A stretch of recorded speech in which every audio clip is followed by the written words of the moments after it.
macet, dan padat, dua hal yang selalu kita nikmati setiap hari.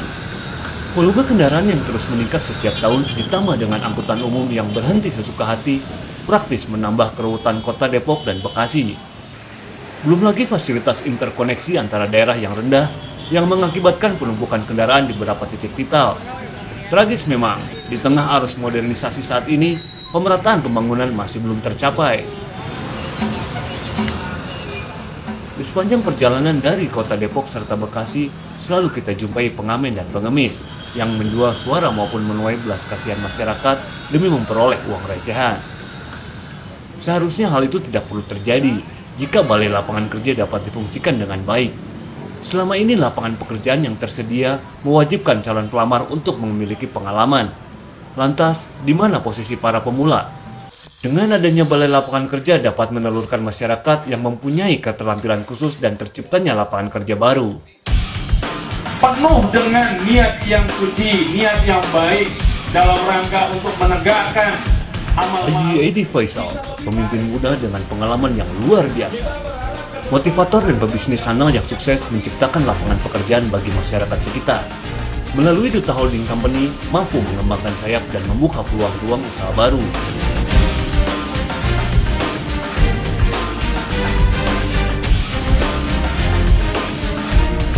Inflasi di kota Depok paling besar se-Indonesia, nomor 2. Saya pernah bertugas 12 tahun sebagai pegawai negeri sipil di Kementerian Keuangan. Di sela-sela 12 tahun saya bertugas sebagai pegawai negeri, saya juga seorang trainer dan saya juga seorang entrepreneur di beberapa bisnis yang saya jalankan. Lalu saya memfokuskan diri saya untuk terjun ke ranah bisnis.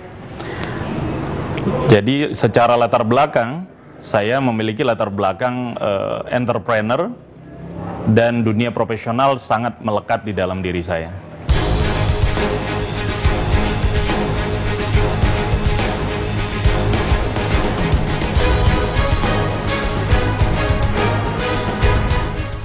Pria yang berumur 37 tahun ini dilahirkan di kota Medan, anak ketiga dari 3 bersaudara. Pria berbintang Leo yang tegas dan berkarakter ini pun aktif dalam berbagai diskusi, seminar, dan kegiatan sosial maupun kegiatan akademik lainnya. Dengan bekal pendidikan dan pengalaman, ia membangun beragam bisnis yang semakin maju hingga saat ini.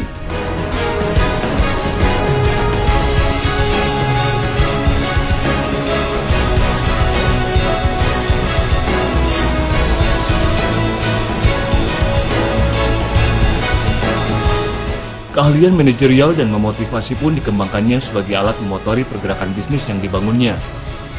Kini, ia pun hadir di tengah-tengah masyarakat yang akan memperjuangkan pembangunan rakyat agar masyarakat sejahtera dan makmur.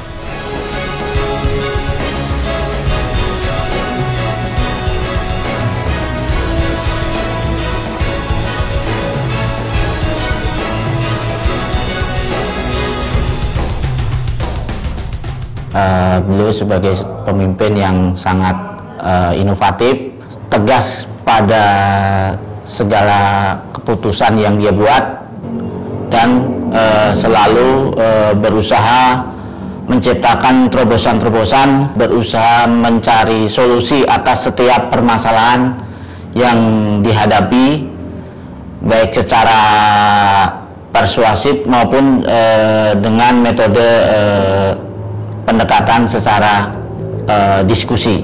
Pak Edi Faisal ini seorang pribadi yang smart, pribadi yang penuh semangat, ambisius, banyak inovasi-inovasi yang patut dicontoh buat kaula muda. Saya mengenal beliau itu adalah sosok seorang pemimpin yang bijak, yang mempunyai kewenangan penuh sebagai seorang direktur yang wibawa dan mempunyai visi dan misi kepada seluruh bawahan. Dari sisi usia, beliau ini masih cukup muda, tapi sudah mampu membawahi tidak kurang dari 6 unit usaha yang cukup besar di wilayah Depok bahkan di Jakarta. Soal kinerja, saya pikir tidak usah dipertanyakan. Ini sudah menjadi bukti 6 perusahaan itu.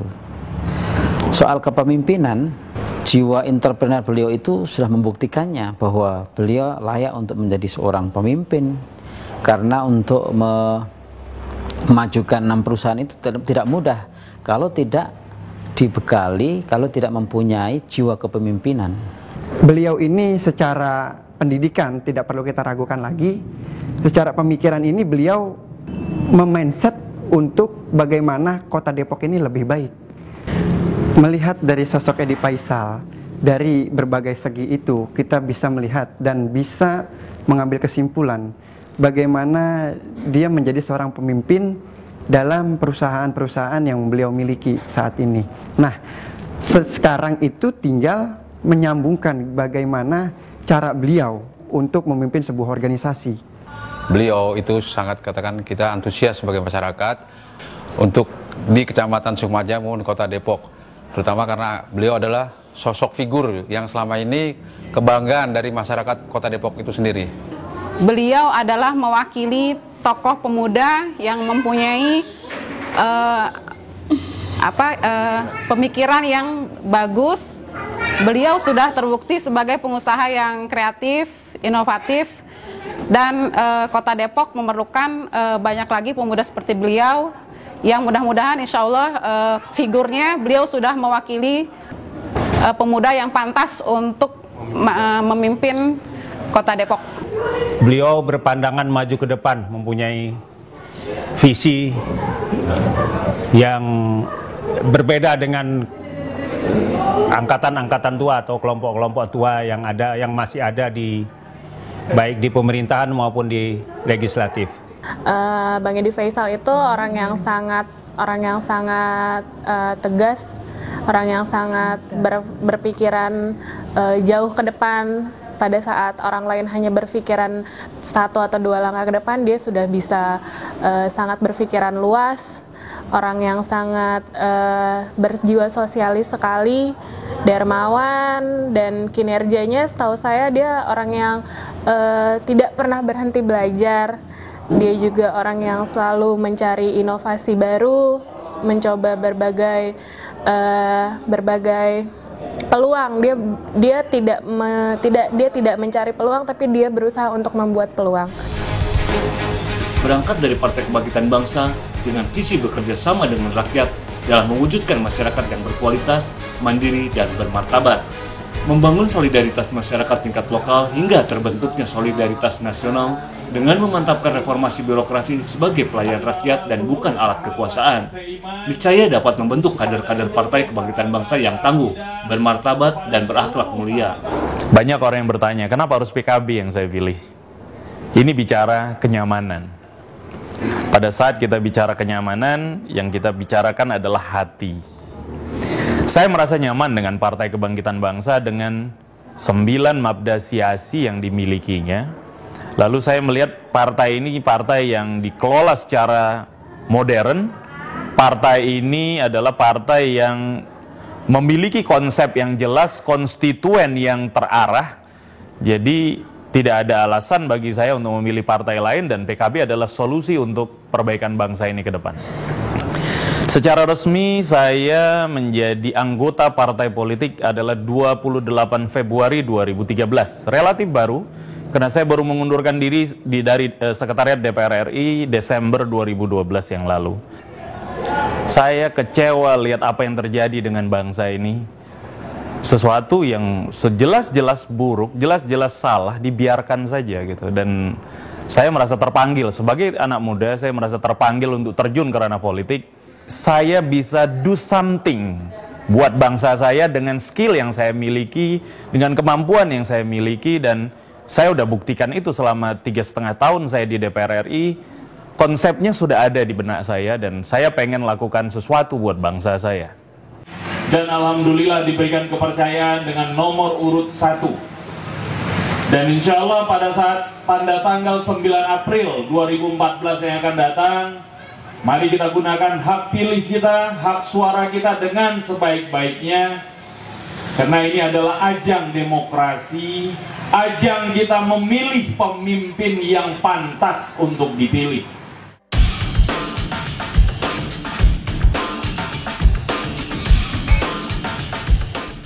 Edi Faisal sosok muda yang tegas dan kritis. Calon anggota legislatif DPR daerah pemilikan Kota Depok dan Bekasi dari Partai Kebangkitan Bangsa. Siap bersaing dengan menjunjung tinggi sportivitas dan kreativitas untuk mengabdikan diri kepada bangsa dan negara. Dengan visi bekerja sama dengan rakyat dalam mewujudkan masyarakat yang berkualitas, mandiri dan bermartabat. Memberikan penguatan ekonomi dan pembangunan demi terwujudnya masyarakat Kota Depok dan Bekasi yang maju dan sejahtera. Cita-cita dan tujuan ini tidak akan terwujud tanpa kerjasama masyarakat.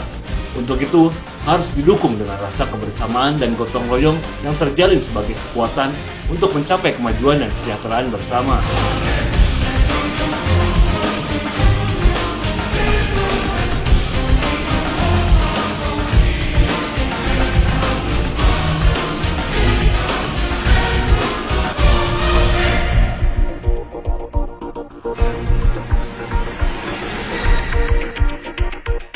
Visi saya adalah saya akan mengangkat dan memperbaiki martabat bangsa saya di kancah percaturan dunia.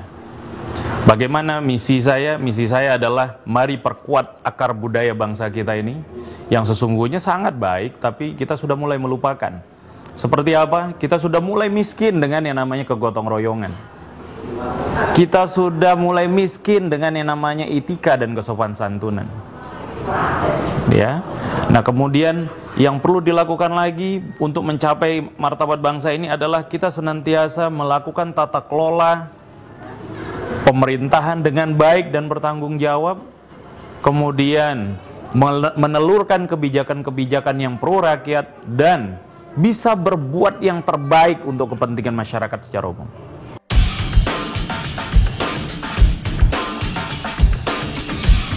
Sorotan utama di dalam dua kota di mana dapil saya berada di situ, yaitu Kota Depok dan Kota Bekasi, adalah yang pertama, banyaknya kebijakan-kebijakan yang kurang membumi, ya, tidak pro pada dunia investasi dan tidak pro pada kepentingan publik dalam kaitan dengan kualitas pelayanan publik. Nah, ini bisa saya buktikan dengan banyaknya perda-perda yang kurang mengena pada kepentingan masyarakat dan lambannya kualitas dan buruknya kualitas pelayanan publik yang disajikan oleh dua kota ini. Target saya untuk Kota Depok dan Kota Bekasi yang paling saya sorotin adalah kedua kota ini adalah kota pengemis per hari ini. Artinya besaran APBD kedua kota ini masih sangat bergantung pada besaran APBN. Ya, artinya dana alokasi khusus itu masih menjadi primadona di dalam struktur APBD mereka. Dan ini berdampak pada kecilnya PAD, pendapatan asli daerah kedua kota ini. Ya, Bekasi masih mending, PAD-nya masih terus bertumbuh. Tapi Kota Depok sangat kecil pertumbuhan PAD-nya. Nah, padahal baru-baru ini pemerintah sudah memberikan amanah kepada kedua kota ini untuk memungut pajak-pajak yang tadinya menjadi pajak pusat menjadi pajak daerah.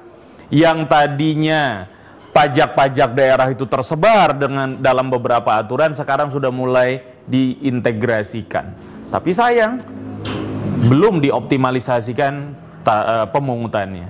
Dan ini berdampak pada daerah-daerah ini, kedua kota ini masih bergantung pada APBN tanpa pernah memikirkan how to increase dia punya pendapatan asli daerah dengan berbagai strategi untuk meningkatkan pendapatan asli daerah.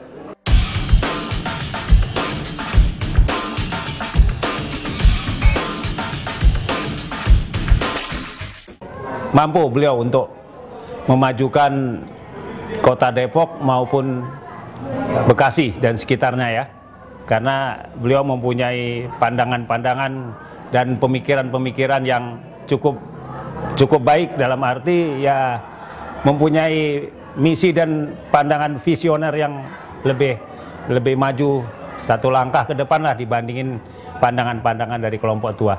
Iya jawabannya. Ini nanti akan dibuktikan oleh waktu tentunya kan. Kalau beliau ini nanti bisa menjadi benar-benar bisa menjadi anggota dewan, beliau berarti kiprahnya akan lebih luas, lebih besar lagi untuk kemaslahatan bangsa Indonesia ini pada umumnya, kemaslahatan warga Depok Bekasi pada khususnya. Harusnya mampu. Beliau belasan tahun di Depok, beliau tahu sistem, ritme, pola, dan alur yang ada di Depok. Pak Edi mampu, dan itu saya yakin ketika beliau sampai di Senayan nanti, itu program-program kita, program-program kota untuk memakmurkan masyarakat khusus di kota Depok ini agar lebih mudah, karena ada sinergi antara dari pusat dan provinsi sama di kota Depok ini. Insya Allah beliau mampu, karena melihat sepak terjang beliau yang notabene merupakan tadinya adalah seorang pengusaha dan seorang profesional.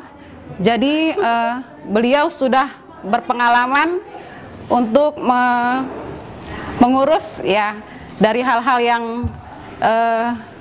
kompleks ya, yang kecil sampai bertahap ke wilayah yang lebih besar gitu. Insya Allah kami dari keluarga yakin Bang Edi bisa menjadi pemimpin yang baik dan yang amanah, yang mendengarkan suara-suara warga yang dia pimpin, masyarakat yang ia pimpin, dimanapun ia berada, insya Allah dia menjadi pemimpin yang amanah. Yang sangat saya harapkan dari masyarakat adalah masyarakat mulai jeli dan memahami bahwa pemilu bukanlah ajang aji mumpung. Pemilu jangan dijadikan sebagai ajang untuk memanfaatkan. Demikian juga caleg-caleg. Jangan hanya memanfaatkan konstituen dengan jor-joran menggunakan politik uang, politik dagang sapi yang berujung pada beli jual beli suara dan berdampak pada lagi-lagi masyarakat kecewa dan dikecewakan karena salah memilih wakil-wakil rakyat yang seharusnya tidak pantas untuk mewakili mereka. Sekali lagi saya katakan, berpolitiklah dengan santun, karena uang bukan segalanya di dalam dunia politik. Dan masyarakat saya menghimbau sangat-sangat sekali bahwa lagi-lagi jangan sampai Anda menyesal karena Anda memilih wakil-wakil yang tidak bertanggung jawab, yang tidak mau turun ke konstituennya pada saat reses. Anggota legislatif itu punya waktu untuk reses ketemu konstituen. Tapi setelah dia terpilih, dia tidak pernah turun lagi karena merasa, loh, saya kan udah beli suara ibu bapak. Untuk apa lagi saya turun ke konstituen saya? Nah, jadi saya menghimbau jangan menyesal, karena penyesalan itu adanya di ujung sana. Mulai sekarang kita mulai harus tahu profil dari siapa calon wakil rakyat kita. Punya kompetensi apa dia? Mampukah dia membawa aspirasi masyarakat ini sesuai dengan yang diharapkan oleh masyarakat? Dan yang pasti, saya Haji Edi Faisal siap untuk berjuang demi kemaslahatan umat melalui Partai Kebangkitan Bangsa.